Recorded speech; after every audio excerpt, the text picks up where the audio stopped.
It would take years.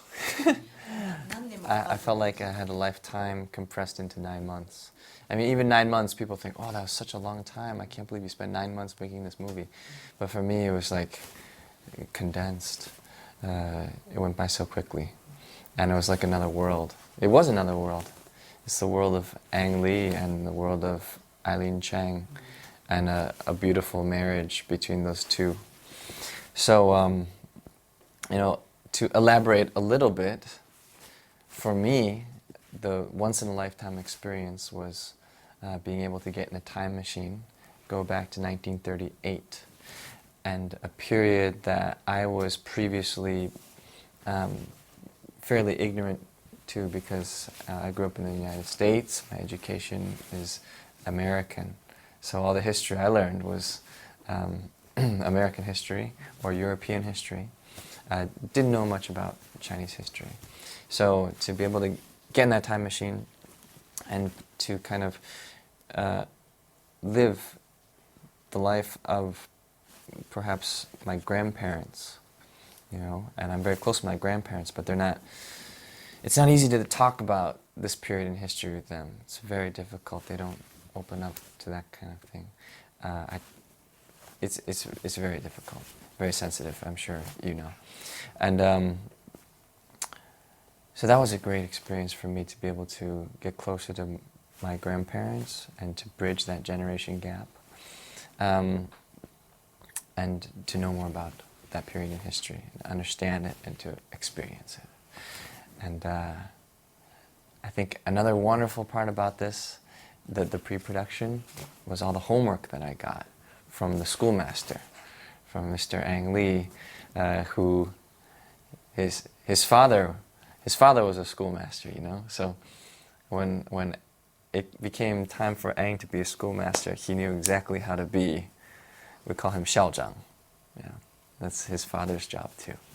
So he was a very good 校长, very strict, gave a lot of homework, but I enjoyed all the homework, and did a lot of Chinese studies, calligraphy, and every day I had my nose buried in books written by Xu Zhenmo and Lu Qiao, and authors of the day that were very popular, famous.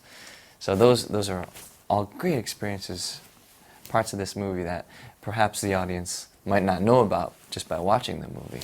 So yeah, I wanted to bring these up in the bonus tracks of the DVD.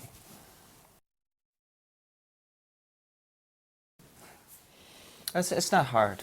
That part of it, I understand. Any country at war, I think, especially the young, will feel feelings of patriotism. To bring that into the character of Kwang Yumin, I think if you do a little bit of research on the Sino-Japanese War, you see that's what the young were doing. And as for extracurricular activities, like they would put on plays to raise money to donate to the army, and the popular music of the day. In the movie, there's a scene where we're singing in the streets, 同学们大家起来. That was like a popular song, and it sounds like the Marseillaise, like the French.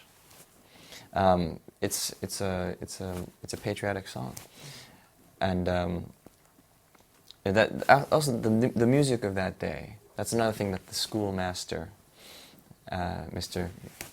Lee, he gave me especially a lot of music to listen to, because he knows I'm a musician, and probably the best way that I learn is through my ears. And he said, this is the music that Kwang Yumin would be listening to, and it was the art songs of the day, the patriotic songs of the day, and also he gave me some Brahms, and although that's anachronistic, but I mean, it wasn't of the day, but it would be pretty much the kind of character that Kwang Yumin would be, romantic and neoclassic. Thank you all for watching Lust Caution. This is a Very special film, as I'm sure you'll all feel after you watch it. It is a pleasure for me to be here, sharing my experiences with you. So thank you all for your support, and I'm here. Just put the DVD in. Anytime you miss me, say hi again.